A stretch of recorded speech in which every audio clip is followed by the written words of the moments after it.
Hello. बचपन से सुना है, कृष्ण भगवान ने भगवत गीता में भी बताया है कि अर्जुन कर्म योग होता है, राज योग होता है, भक्ति योग होता है, कितनी तरह के योग बताए हैं। लेकिन मेरा कौन से वाला रास्ता है अब समझ ही नहीं आता है। कभी लगता है बुद्ध वाला रास्ता हमारे लिए ठीक है, कभी लगता है कृष्ण भगवान वाला रास्ता सही है, कभी लगता है रमन महर्षि वाला सही है, कभी कृष्ण मूर्ति वाला सही है। अब उसमें मन कंफ्यूज हो जाता है, कभी लगता है मीरा वाला सही है, कभी लगता है राधा वाला सही है। आज उस चीज़ की काफ़ी अच्छी एक कन्फ्यूज़न क्लियर हुई। श्री कृष्ण भगवान ने भगवत गीता में बताया कि पूरी दुनिया 3 गुणों से रची हुई है। हर चीज़ 3 गुणों पर आधारित है। 3 गुणों का कॉम्बिनेशन है ये। जैसे हम आलू भुजिया, आलू दाल, आलू मटर कुछ भी बना सकते हैं, मतलब कॉम्बिनेशन कितनी तरह के बन सकते हैं। ऐसे ही हमारे अंदर कितना आई सेंटर, कितना ई सेंटर, कितना एस सेंटर, हमारा अपना अलग ही पाथ होगा, लेकिन सबका रास्ता अवेयरनेस से ही जाएगा। यानी अगर जो दुनिया पे जितने अरब लोग हैं उतने ही रास्ते निकलेंगे, क्योंकि हर बंदा डायनेमिक है, हर बंदे के अंदर डिवाइन फ्रेगमेंट है। एक कृष्ण दोबारा कृष्ण थोड़ी आएगा, एक राम दोबारा राम राम हुआ। जो भी विष्णु भगवान जो एक हुए वो एक ही हुए, प्रहलाद एक हुए तो एक ही हुए, ध्रुव ध्रुव ही हुए।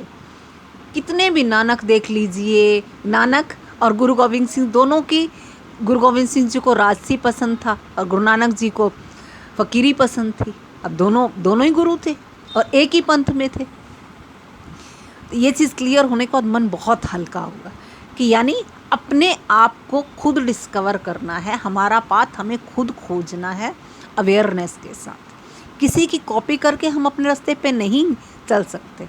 लिखा है ना ग्रंथों में महाराज, कौवा चला हंस की चाल अपनी भी भूल गया। हमें अपने आप को देखना पड़ेगा कि हमारी वासनाएं क्या है, वही वासना हमारा रास्ता होगी। हमें अगर जो पैसे की वासना है तो उसी रास्ते से होके हमारी अध्यात्म की रास्ता जाएगा। जैसे उंगली माल का हिंसा का रास्ता था, उसी से रास्ते से होता हुआ वो अहिंसक हो गया। अब बुद्ध का था राजसी थे, भिक्षु हो गए। अब वही चीज़ तो अर्जुन भी कह रहे थे, लेकिन कृष्ण भगवान ने कहा नहीं, ये सिर्फ एक वक्त का, और तेरे अगर जो भाई ये नहीं होते तो, और तूने कैसे सोच लिया कि तू जीतेगा, और तू कह रहा है कि मैं इनको मार के ये सब नहीं पाना चाहता। असली कहानी क्या, मोह था। उन्होंने कोई द्रौपदी चीरहरण का गुस्से वाला बात नहीं कही, उसको उसके गुणों के बारे में बताया, योगी के गुण, हर तरह के गुण बताए। बस हमें हर रोज़ अपने आप को टैली करना है। हमारे से अच्छा हमारा गाइडर, हमें पता है ना हम मन में क्या सोचते हैं, कितने ऊपर हैं कितने नीचे हैं।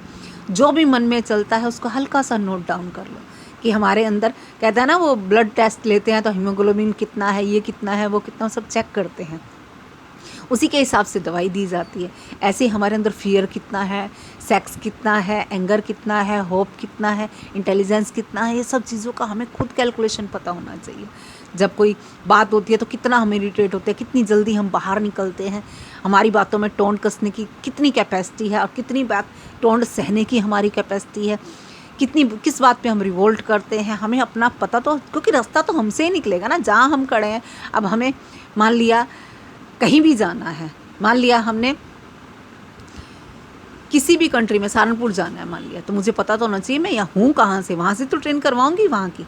मुझे यही नहीं पता मैं हूँ कहाँ पे, तो मैं कैसे पहुँच जाऊँगी, पहुँच ही नहीं सकती। मैप, कोई भी गूगल मैप पूछते हैं वो पहले आपकी लोकेशन देखता है कि आप कहाँ हो, वहाँ से रास्ता दिखाता है, ना कि कहीं से कहीं का भी दिखाना, अमेरिका से दिखा रहा है जी, नंदनगरी का दिखा रहा है, ऐसा नहीं होता। वही चीज़, बस सबसे बड़ी चीज़ काम क्या है, हमें ये देखना है कि हम कहाँ हैं, किस जगह पे हैं, किन वासनाओं में है, हमारा मन किस चीज़ को चिपकता है, वही हमारा ब्लूप्रिंट है। मरने पे वही ब्लूप्रिंट बहुत स्पीडी हो जाता है। जैसे अब जरा सी बीमारी आती है, कौन से थॉट बार बार आ रहे हैं, साधना के आ रहे हैं या काम धंधे के आ रहे हैं, बच्चों के आ रहे हैं, किस चीज़ के आ रहे हैं, या मरने से डर लग रहा है, या मरने के लिए खुशी हो रही है कि चलो जो हमारे अपने पहले गए हुए हैं उनको जाके मिलेंगे। जैसे वो कहते हैं ना कबीर साहब, जिस मरने से जग डरे मोरे मन आनंद, मरने से ही पाइए पूर्ण परमानंद। अब ये कबीर साहब की स्थिति है। ये तो पता तब लगेगा जब वो चीज़ आएगी। बात करने से तो हर बंदा कहता है कि हाँ हो गया, बातों में क्या फ़र्क पड़ता है, पेट भरा हो तो उपवास रखने में कोई परेशानी नहीं होती। जब उपवास रखा जाता है तब पता लगता है कि अंदर हालत क्या होती है। ऐसे जब गुस्सा चल रहा होता है तब दिखे, तब है उसका कुछ हल। होके चला गया, बस उसकी एक प्रिंट सा होता है, उसको याद करके हम थोड़ा सा, उस टाइम हमारी हार्ट बीट क्या थी, हमारा चेहरा कैसे हो गया था, वो सब चीज़ें हमें क्या, हमें खुद को दिखती हैं। अगर जो वो दिखने लगेंगी तो बस हो गया काम।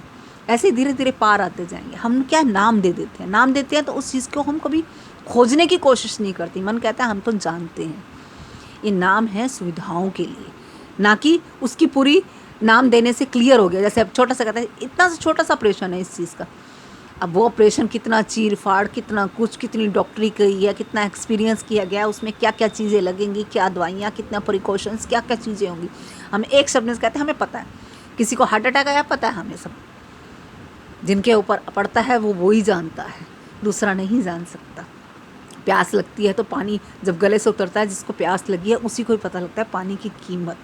जैसे सिकंदर से कहा तो था डायोजनीज ने कि डायोजनीज बहुत बड़े फ़कीर हुए हैं।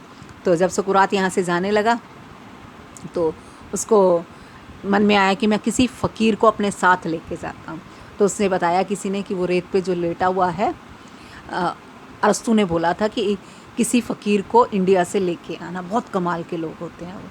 पहले उन्होंने अपने सिपा सलारों को भेजा कि तुम्हें सिकंदर बुला रहा है और ऐसे करेंगे, बहुत तुम्हें राजभोग मिलेगा। वो कह रहे जाओ जाओ, मुझे धूप सेकने दो, सर्दी का टाइम है, मेरा दिमाग ख़राब मत करो। तो वो राजा को जाके कहते हैं कि बादशाह आपकी बात, उन्होंने फरमान कैंसिल कर दिया। कह रहा उसे कोई डर नहीं है।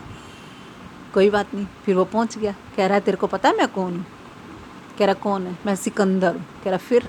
कह रहा मैं सारी दुनिया को जीत के राज करूँगा। और फिर क्या करेगा? फिर मैं आराम करूँगा। कह रहा वो तो मैं कर रहा हूँ पागल, तेरे को इतनी भी अक्ल नहीं है कि आराम करने के लिए पूरी दुनिया में हाहाकार मचा रहेगा, उसके बाद ये आराम ही करना है इतना। वो कहता है तू मांग क्या चाहिए? कह रहा मुझे कुछ नहीं चाहिए तुझसे, तू बल्कि उल्टा मेरे और सूरज के बीच में कांटा बन के बीच में खड़ा हो गया, साइड हो और मुझे धूप सेकने दो। उसने कहा 1 सेकंड लगेगा, मैं तेरी गर्दन अलग धड़ से कर दूंगा। कह रहा तू ही थोड़ी देखेगा, मैं भी तो देखूंगा ना कि कैसे मेरे शरीर का तमाशा होता है। वो बड़ा ही हैरान हो गया। चमकती हुई तार उसने निकाली, तलवार, और वापसी रख ली। आज तक उसने ऐसी चीज़ नहीं देखी थी, जो उसका चेहरा दमकता हुआ, क्योंकि डर है ही नहीं उसको मौत के बाहर का, शरीर के बाहर की, उसको पता है सब कुछ। वही आत्मसात करने की तैयारी, बस धीरे धीरे धीरे धीरे धीरे। ये शरीर टूल की तरह है, जितना जल्दी हम इसमें अपना काम कर जाएं उतना ही अच्छा होगा। अगले तो यात्राएं होंगी और सुखद हो जाएंगी, उतनी ही आसानी हो जाएगी। जो भी प्रॉब्लम आई है वो हमें कुछ सिखाने के लिए आई है। बीमारी क्या है? हमारी श्वास की रेगुलर रिदम का गलत यूज़ होना। गलत वासनाओं में हमारी रिदम यूज़ होने से बीमारियां आती हैं। ऋषि मुनि बीमार नहीं पड़ते। क्यों नहीं पड़ते? उन्हें अपने हृदम का पता होता है, वो हृदम से ही अपनी बीमारियां ठीक कर लेते हैं। हमारी सांस जो आनी चाहिए 1 मिनट में 3-4, यानी मॉलिक्यूलर बॉडी की जो सांस है वही हमारी बॉडी की होनी चाहिए, और पेट से सांस आना चाहिए जैसे छोटे बच्चे का आता है। हम इतनी उथली सांस लेते हैं कि बस फेफड़ों तक भी चली जाए उतनी भी बहुत है, ऊपर से ऊपर, और जल्दी जल्दी जल्दी पता नहीं कहाँ पहुँचना है।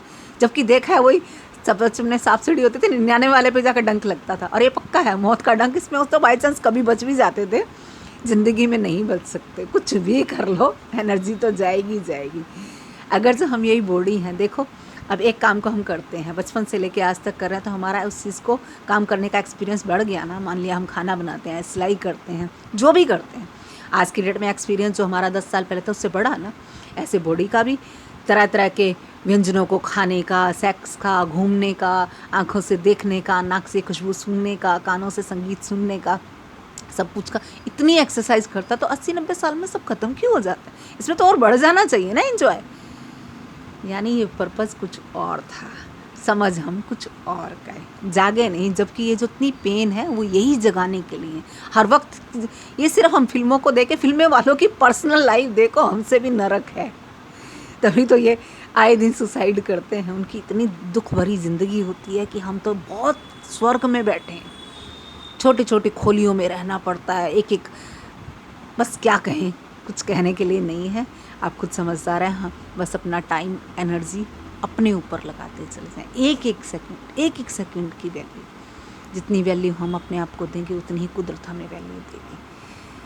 आज इतना ही। अपना बात हमारा खुद का खोजा हुआ होगा।